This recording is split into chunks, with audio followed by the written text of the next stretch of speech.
Hello student, तो हम NEET का एक बहुत ही इंपॉर्टेंट चैप्टर शुरू करने जा रहे हैं जिसका नाम है एनिमल किंगडम। एनिमल किंगडम से बेटा 4 क्वेश्चन आते। मेरा वादा है आपसे, अगर आप एनसीईआरटी डिटेल से पढ़ते हैं मेरे साथ में तो आपके 16 मार्क्स बिल्कुल कंफर्म है, कोई नहीं काट सकता। आपको मैं प्रीवियस ईयर के सारे क्वेश्चन कराऊंगा इसमें और पॉइंट टू पॉइंट एनसीईआरटी पढ़ाऊंगा जो जरूरी है। तो बेटा बेसिस ऑफ क्लासिफिकेशन टॉपिक को देखते हैं, किस बेसिस पे हमने इनको क्लासिफाइड किया कि भाई इनकी बॉडी कैविटी कैसी थी, इनकी सिमेट्री कैसी थी, इनका सर्कुलेशन पाथवे कैसा था, डाइजेस्टिव ट्रैक्ट कैसा था, वो हम सब डिटेल में डिस्कस करेंगे। तो सबसे पहले हम बात करते हैं लेवल ऑफ ऑर्गेनाइजेशन। देखिए बेटा, जितने भी एनिमल हैं, जितने भी एनिमल हैं वो सारे के सारे मल्टी सेल्यूलर हैं। कैसे हैं? मल्टी सेल्यूलर, है ना। बहुत बच्चे सोचते हैं यार सेल्यूलर लेवल है। Cellular level does not mean कि उनमें आपका सिंगल सेल है, वो यूनिसेल्यूलर है, ऐसा नहीं है। सेल्यूलर एक लेवल है। जैसे सेल होती है, सेल क्या मिलके बनाते हैं? टिश्यू। टिश्यू मिलके क्या बनाते हैं? ऑर्गन। और ऑर्गन मिलके बनाते हैं ऑर्गन सिस्टम। तो ये बेटा लेवल है, लेकिन इनको भी ना थोड़ा सा पॉइंटली डिस्कस करते हैं। टिश्यू कौन से सेल बनाते हैं, है ना बेटा? जो सेम फंक्शन करते हैं, है ना। जो सेम फंक्शन करते हैं वो सेल मिलके टिश्यू बनाते हैं। तो जिनमें ये कहा जा रहा है सेल्यूलर लेवल है, तो मतलब है तो बहुत सारे मल्टीपल सेल, लेकिन उसकी जो लेवल है वो सेल लेवल तक ही रह गई है, टिश्यू लेवल नहीं बन पाई है ना। तो सेल से कॉम्प्लेक्स स्ट्रक्चर अगर वो बनाते हैं थोड़ा सा, तो वो होता है उनका टिश्यू।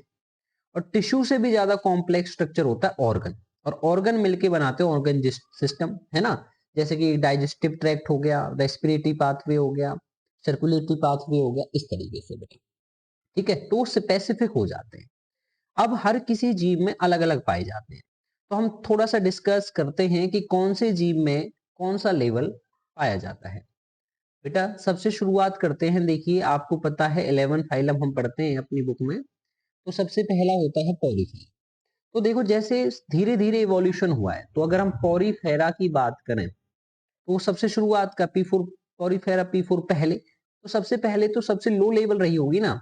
तो इसमें पॉलीफेरा को क्या बोलते हैं बेटा? स्पंज आते हैं इसके अंदर। तो इसमें आपकी सेल्यूलर लेवल पाई जाती है। कौन सी लेवल पाई जाती है? सेल्यूलर लेवल, है ना। इससे अगले होते हैं सीलन ट्रेटा और टीनोफोरा। मैं याद करा देता हूँ, सीलन ट्रेटा और टीनोफोरा। तो देखो अगले में थोड़ा सा इंप्रूवमेंट तो आएगा ना। तो बेटा दोनों में कौन सी लेवल है? Tissue level. ठीक है, फिर आ जाते हैं ऑर्गन लेवल पे। भाई ऑर्गन थोड़ा सा और डेवलप होगा, तो अगला है प्लेटी हेलमिंथिस। प्लेटी हेलमिंथिस, प्लेटी हेलमिंथिस में कौन सी होगी बेटा? Organ level. कौन सी लेवल होगी? ऑर्गन। और इससे भी आगे अगर आ जाए बेटा, प्लेटी हेलमिंथिस के बाद कौन सी होती है? एस्किलमिंथिस, है ना। तो एस्किलमिंथिस से आपकी शुरुआत हो जाती है किसकी बेटा? ऑर्गन सिस्टम लेवल की। Organ system. देखिए जैसे प्लेटी हेल्थ मिंथिस में ऑर्गन लेवल है, इसमें क्या होता है बेटा? इसमें इनकम्प्लीट डाइजेस्टिव ट्रैक्ट है। जैसे इसकी जो बॉडी है ना, बॉडी टाइप वो ब्लाइंड सैक है। कैसी है? Blind sac. ब्लाइंड किसे बोलते हैं बेटा? अंधे को, है ना। तो ब्लाइंड सैक मान होता है बैग। तो ऐसे बैग लाइक स्ट्रक्चर जिसकी सिंगल ओपनिंग हो, है ना, चीजें आई भी यहीं से और जाए भी यहीं से, तो वो कहलाती है ब्लाइंड सैक बॉडी। तो जो इसका डाइजेस्टिव सिस्टम है वो भी कैसा है? इनकम्प्लीट होता है। और जिसमें प्रॉपर कंप्लीट होता है उसे बोलते हैं ऑर्गन सिस्टम लेवल, है ना। तो वो थोड़ी सी और ज्यादा कॉम्प्लेक्स होती है। अब हमें ये भी देख लेते हैं, तो ये बेटा याद रहेगा ना, जिनमें सिंगल ओपनिंग हो और किसके अंदर पाया जाएगा? प्लेटी हेलमिंथिस के अंदर। और जिसमें माउथ और एनस प्रॉपर अलग अलग हो, सारा सिस्टम ही अलग हो, तो वो आपके कंप्लीट होते हैं। तो अगर नहीं हो तो बेटा इनकम्प्लीट, और हो तो कंप्लीट, है ना। अब हम बात कर लेते हैं सर्कुलेशन की। किसकी कर रहे हैं? सर्कुलेशन की। अब सर्कुलेशन जो होता है वो दो तरीके का होता है, एक होता है बेटा ओपन और एक होता है क्लोज्ड। क्लोज्ड में क्या है? क्लोज माने बंद, है ना। जब आपका जो ब्लड बह रहा है वो किसी चीज में बंद हो, जैसे ब्लड पंप बाय हार्ट, भाई बहेगा तो हार्ट से ही, लेकिन आपकी खून की नलियों में बंद होके जा रहा है प्रॉपर, जहां जाना है उसे, जिस ऑर्गन पे जाना है। और जब आपके बॉडी में डायरेक्टली कहीं ना कहीं, मान लीजिए आपके बॉडी के ऑर्गन ही पूरे ही पड़े हुए हैं, यहीं पे हार्ट, किडनी, लीवर, है ना, सारा कुछ यही है। और यहीं से आपका जो हार्ट है वो ब्लड को ले रहा है और यहीं पे छोड़ रहा है वापस, तो पंप करके वापस यहीं पे डाल रहा है, मतलब कोई नली नहीं है उसके लिए। सीधा वहीं से उठाया और वहीं पे डाला, वहीं से उठाया वहीं से डाला। तो ये ओपन टाइप हो जाएगा। पाए जाते हैं बेटा वो हम आगे डिस्कस करेंगे।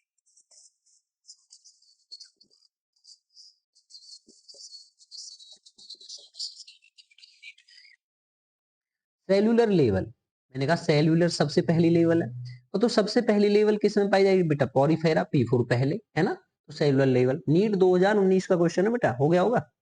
अच्छा, निडेरिया में कौन सी पाई जाती है, मैं लिख देता हूँ साथ में, टिश्यू लेवल। प्लेटी हेलमिंथिस में ऑर्गन लेवल, और एनालिडा में ऑर्गन सिस्टम लेवल। समझ ही गए हो तो। अगला देखो, अब ये बेटा पीएमटी 2014 का क्वेश्चन है। टिश्यू लेवल किस में पाई जाती है, सीलन डेटा में। किस में पाई जाती है, सीलन डेटा। अभी तो हमने लिखा था ऊपर, निडेरिया का दूसरा नाम भाई सीलन डेटा ही तो है, चाहे निडेरिया कह लो चाहे सीलन डेटा कह लो। नीट 2016 में क्या है, organ level of organization. Organ system तो नहीं है, कौन सी है, ऑर्गन। और ऑर्गन हमने अभी किस में डिस्कस करा था भाई, P4 पॉरीफेरा में सबसे पहले सेल्यूलर, याद है ना। सीलन टेटा और टीनोफोरा में कौन सी हो गई आपकी, टिश्यू लेवल। और उससे नेक्स्ट कौन सी हो जाएगी, प्लेटी। प्लेटी में कौन सी होगी बेटा, ऑर्गन लेवल। तो हो गया क्वेश्चन 2016 का, इजी क्वेश्चन है ना। चलिए नीट 2020 का देख लेते हैं, 2020। 2020 भाई वर्ल्ड कप भी आने वाला है।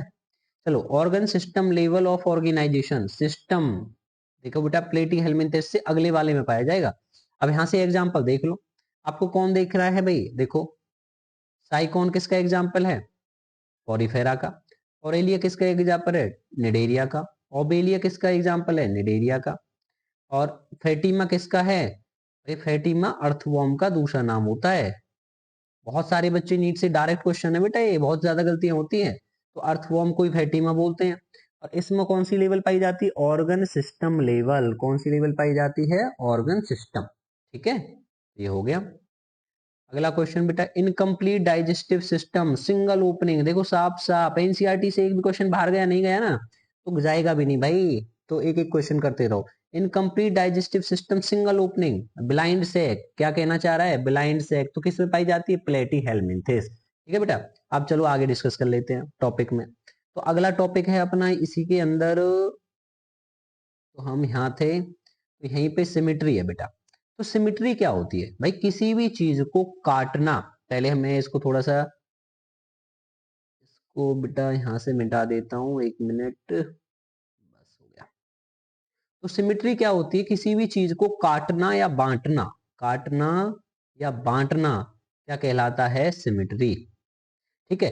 अब सिमेट्री, और कुछ जीव भाई इतने इरेगुलर होते हैं, जैसे ये तरीके की बॉडी शेप मैंने बना दी, अब इसको किसी भी तरीके से काटो, इक्वल हाफ में डिवाइड होगा ही नहीं, है ना। सेंटर से लाइन गुजरनी चाहिए, पर डिवाइड करने के लिए याद रखना, तो वो कहलाते हैं एसिमेट्रिकल। ठीक है। अब एसिमेट्रिकल होंगे आपके सबसे पहले वाले, है ना, क्योंकि भाई मैंने कहा ना वो लो लेवल के हैं, तो रटने वाली बात ही नहीं है। तो पॉरीफेरा, पॉरीफेरा में मोस्टली जीव, मोस्टली कहा है भाई मैंने, ये नहीं कहा सारे के सारे, तो मोस्टली जीव कैसे हैं आपके, एसिमेट्रिकल है। ठीक है। फिर अगर कोई एंगल, किसी भी एंगल से आप काटो, बस आपकी लाइन सेंटर से होके गुजरनी चाहिए। ये मैंने बना दिया एक फ्लावर टाइप, तो इसको किसी भी तरीके से काटो, सेंटर से अगर लाइन जा रही है आपकी और इक्वल हाफ में ही डिवाइड हो रहा है, तो ये कहलाती है रेडियल सिमेट्री। कैसी कहलाती है, रेडियल। तो रेडियल में बेटा बहुत फेमस है, तो इकाइनोडर्मी से क्वेश्चन जरूर आते हैं। इकाइनोडर्मिटा याद है, जिसमें स्टार फिश आती है भाई, स्टार फिश को क्या बोलते हैं, एस्टेरियस, साइंस में, है ना। और इसके अडल्ट में याद रखना, किसमें, अडल्ट में बेटा, हम थोड़े ऊपर आगे लगे, अच्छा नीचे हो गया भाई। चलो, तो याद रखना स्टार फिश के अडल्ट में आपकी पाई जाती है रेडियल सिमेट्री। और बाकी किस में पाई जाएगी भाई, पॉरीफेरा से अगले कौन से हैं, सीलेंटेटा, टिनोफोरा, है ना। तो ये याद रखने यहाँ पे अगले दो वाले भैया, जिनमें टिश्यू लेवल होती थी। एकाइनोडर्मेटा मैंने तुम्हें बता ही दिया भाई, सिटार होता है, देख मेरे से तो बनता नहीं है भाई। तो सिटार फिश में आपको याद ही रहेगी, तो उसको किसी भी एंगल से काटो, सेंटर से अगर लाइन गुजर रही है तो उसमें रेडियल सिमेट्री होगी। अगला है बाइलेटरल। बाई का मतलब क्या होता है बेटा, दो। लेटरल माने क्या होता है, साइड। भाई इसमें प्लेन ऑफ सिमेट्री, जैसे देखो सेंटर से गुजरा है ना, और इसमें कितने इक्वल, दो हाफ में ये डिवाइड हो गया। तो ये किस लिए अच्छी होती है, अगर देखो किसी को एक ही दिशा में मूवमेंट करनी है, उसका हेड आगे की तरफ है, तो ये सिमेट्री अच्छी होती है ना, याद रखना।